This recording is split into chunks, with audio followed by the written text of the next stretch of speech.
नमस्कार। आप देख रहे हैं कंज्यूमर पोस्ट। मैं हूं मनीष ओली। आज एक बेहद ही महत्वपूर्ण टॉपिक पर बात करेंगे जो कि है बिजली के बढ़े हुए बिल को लेकर के। कई उपभोक्ताओं से जब हम लोग बातचीत करते हैं तो उनकी एक समस्या सामान्य रूप से रहती है और उनका ये कहना है कि जो उनका बिजली का बिल है उनके वास्तविक खपत की तुलना में काफ़ी ज़्यादा आता है, या फिर वे वैसे दूसरे शब्दों में कहते हैं कि उनका मीटर तेज चल रहा है। तो आज के वीडियो में इसका समाधान भी जानेंगे और आपको ये जानकर बेहद हैरानी होगी कि अगर आप एक सही तरीके से पूरी प्रक्रिया को अपनाते हैं तो न सिर्फ आपका खराब मीटर चेंज होगा जो कि तेज चलता है, बल्कि पिछले 6 महीने या 1 साल में जो आपने अधिक बिजली का बिल जमा कर दिया है मीटर के तेज चलने की वजह से, वो भी आपके बिलों में समायोजित हो जाएगा। आपको वो धनराशि वापस हो जाएगी। बेहद ही महत्वपूर्ण टॉपिक है, खुद भी देखिएगा और अपने साथियों के साथ इसे शेयर भी कीजिएगा। आइए शुरू करते हैं। अगर आपको लगता है कि आपका जो बिल है वो वास्तविक रीडिंग का नहीं है तो सबसे पहला जो काम आपने करना है वो ये है कि आप अपने मीटर की रीडिंग चेक कीजिए। देखिए कि क्या वास्तव में जितनी रीडिंग आपका मीटर शो कर रहा है उतनी ही रीडिंग आपके बिल में है या नहीं, क्योंकि कई बार इन दोनों में अंतर आ जाता है जिसकी वजह से आपका बिल बढ़ा हुआ आपको दिखाई देगा। उदाहरण के तौर पर आप ही देखिए, मान लीजिए आपका इससे पहले जब बिल मिला था उस समय आपकी मीटर की रीडिंग थी 1300 और अभी जो बिल आपको मिला है उसमें रीडिंग अंकित है 1700, यानी कि आपने इस बिलिंग साइकिल में जो भी आपका पीरियड रहा है इसमें जो टोटल कंजम्पशन किया वो किया 1700 माइनस 1300 बराबर 400 यूनिट। तो जो आपको बिल आया होगा वो 400 यूनिट का बिल आया होगा।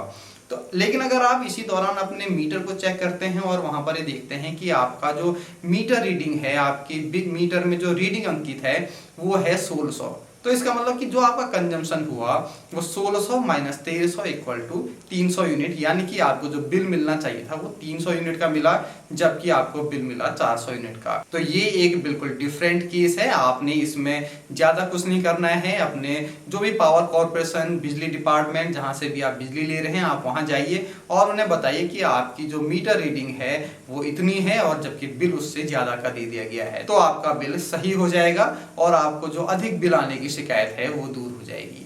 ये तो बात रही जबकि आपकी मीटर रीडिंग और जो बिल में रीडिंग है उन दोनों में अंतर है। और मान लीजिए वो दोनों रीडिंग बराबर हैं तो तब भी आपका ये सवाल हो सकता है कि जितना कंजम्पशन आप कर रहे हैं उसकी तुलना में आपको बिल जितनी धनराशि का मिल रहा है या फिर उसमें जो यूनिट अंकित हैं वो ज्यादा है। तो ऐसे में फिर जो एकमात्र इसका विकल्प है वो है चेक मीटर लगाने का, यानी कि आप अपना मीटर चेक करवाइए और उसके आधार पर फिर पता चलेगा कि आपका जो मीटर आपके घर में लगा हुआ है वो सही है या नहीं।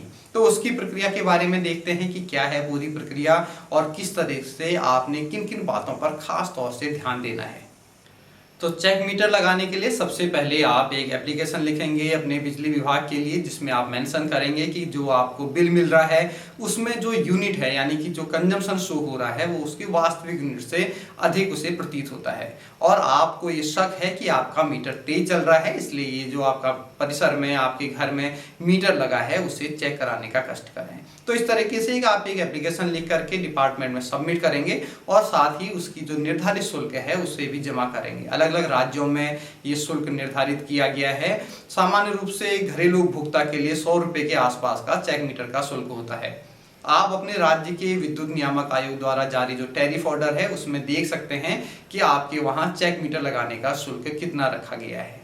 इसके अलावा कई राज्यों में ऑनलाइन भी व्यवस्था है। आप चेक मीटर के लिए ऑनलाइन एप्लीकेशन सबमिट कर सकते हैं और ऑनलाइन पेमेंट कर सकते हैं, उनकी फीस जमा कर सकते हैं। जब आप ये फीस जमा कर देंगे, जो रूल कहता है कि लगभग 30 दिन के भीतर डिपार्टमेंट ने आपके परिसर में चेक मीटर स्थापित कर देना चाहिए। उसमें भी एक चीज बहुत ध्यान देने लायक है, वो डिपार्टमेंट के लिए भी है और आपके लिए भी है कि जो 30 दिन का जो समय है उसके भीतर आप चेक मीटर तो लगाएंगे ही, लेकिन उससे पहले आपको कंज्यूमर को 2 दिन पहले वो सूचना देनी पड़ेगी कि आप उसके परिसर में कब आ रहे हैं, अंदाजन लगभग कितने बजे आएंगे, ताकि उपभोक्ता भी वहां पर उपस्थित रहे। तो इस बात का दोनों पक्षों ने ध्यान रखना है, यानी कि डिपार्टमेंट ने भी और कंज्यूमर ने भी।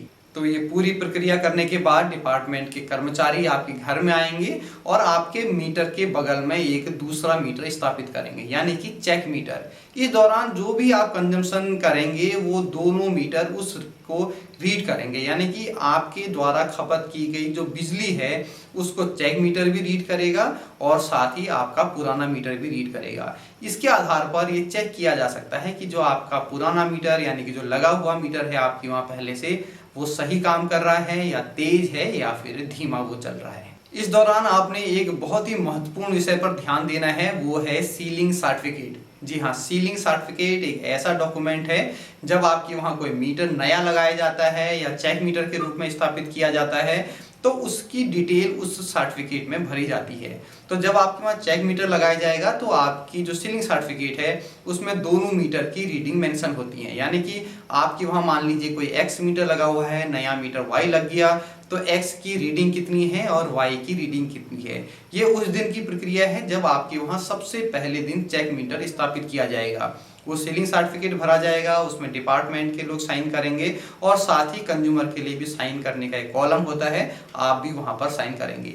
साइन करने से पहले ये जरूर सुनिश्चित कर लीजिए कि जो रीडिंग सीलिंग सर्टिफिकेट में भरी गई है वही आपके मीटर और चेक मीटर में अंकित है या फिर नहीं, क्योंकि बाद में बहुत सारे डिस्प्यूट्स इसको लेकर के हो जाते हैं और कंज्यूमर के लिए ये साबित करना बहुत मुश्किल हो जाता है कि उस समय उस मीटर की या चेक मीटर की रीडिंग वास्तव में कितनी थी। आप डिपार्टमेंट के कर्मचारियों से कह भी सकते हैं कि ये जो आपने चेक मीटर लगाया है इसकी सीलिंग सर्टिफिकेट आप हमें प्रोवाइड कराइए। ये डिपार्टमेंट की ड्यूटी है कि चेक मीटर लगाते समय और चेक मीटर उतारते समय दोनों समय आपको सीलिंग सर्टिफिकेट उपलब्ध कराए।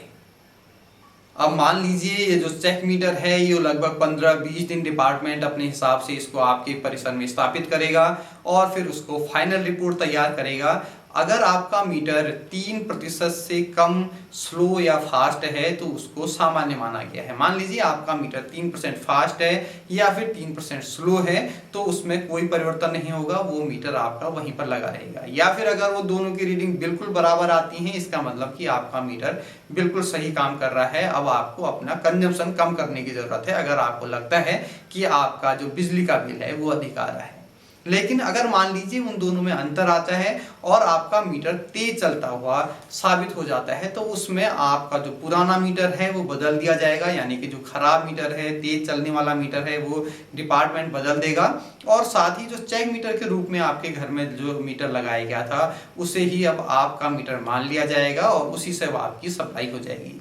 तो इससे सबसे पहला फायदा क्या हुआ, एक तो आपका जो खराब मीटर है वो बदला गया और दूसरा फायदा आपको ये होगा कि आपने पिछले 6 महीने या 12 महीने में जो भी कंजम्पशन किया है, क्योंकि वो आपने तेज चलते हुए मीटर की वजह से किया तो उसका भी समायोजन, जितनी धनराशि आपने एक्स्ट्रा जमा की है वो आपको वापस हो जाएगी, आपके बिलों में समायोजित हो जाएगी। अब ये 6 महीने और 12 महीने का जो अंतर है या फिर कहीं 9 महीने का भी हो सकता है, ये जो है ये आपका राज्य विद्युत नियामक आयोग तय करता है कि आपके लिए क्या रूल तय किया जाए। आप इसके लिए सप्लाई कोड में देख सकते हैं, रेगुलेटरी कमीशन की वेबसाइट में जाकर के देख सकते हैं या फिर डिपार्टमेंट से पता कर सकते हैं कि चेक मीटर के रूप में जब बिलों का समायोजन होता है तो उसमें आपके राज्य में कितना इसमें समय अवधि तय की गई है। जैसे उत्तराखंड में पहले ये 6 महीने का समय था, यानी कि आपके पिछले 6 महीने के बिल समायोजित हो जाते थे, लेकिन अब उसे बढ़ा करके 12 महीने कर दिया गया है। यानी कि उत्तराखंड में अगर आपका मीटर तेज चलता हुआ पाया जाता है तो उससे पहले के जो 12 महीने की समयावधि में जब आपने तेज मीटर की वजह से जो बिल सबमिट कर दिए हैं वो जो बिल हैं उतने ही प्रतिशत आपके बिल में कम हो जाएंगे, आपको वो धनराशि समायोजित हो जाएगी, एक तरीके से वापस हो जाएगी। तो ये एक बड़ा फायदा है दोनों लेवल पर, आपका खराब मीटर भी चेंज हो गया और आपने जो एक्स्ट्रा धनराशि जमा कर दी थी वो आपके बिलों में समायोजित भी हो जाएगी। और इसमें जो दूसरी स्थिति आ सकती है वो ये है कि आपका जो मीटर है वो धीमा चलता हुआ पाया गया।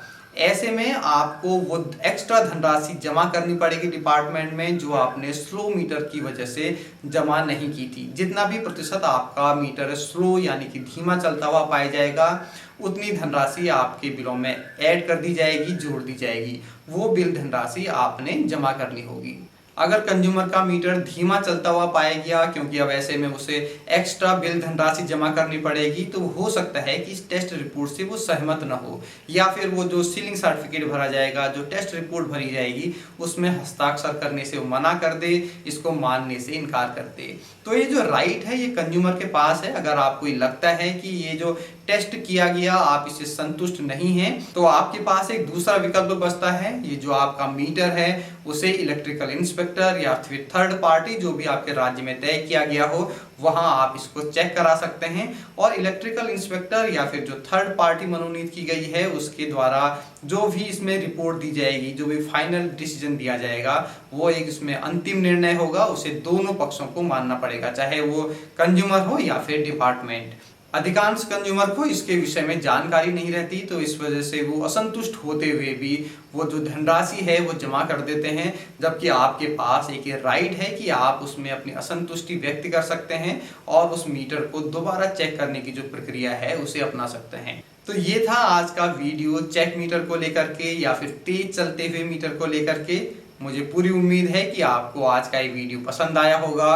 अपने साथियों के साथ इसे शेयर जरूर कीजिएगा, और अगर आपने अभी तक हमारा चैनल सब्सक्राइब नहीं किया है तो चैनल सब्सक्राइब कर लीजिए, बेल आइकन दबा दीजिए। इस विषय को लेकर या फिर बिजली के किसी भी मामले पर अगर आपके मन में कोई शंका है, कोई दुविधा है, तो कमेंट्स बॉक्स में आप प्लीज उसे मेंशन करिए। हम लोग कोशिश करेंगे कि इसको लेकर एक वीडियो भी बनाया जाए, या फिर अगर छोटा सा सवाल है तो उसका जो जवाब है वो कमेंट बॉक्स में ही आपको दे दिया जाए। तो जल्द ही मिलते हैं एक नए वीडियो के साथ, तब तक दीजिए इजाजत। नमस्कार।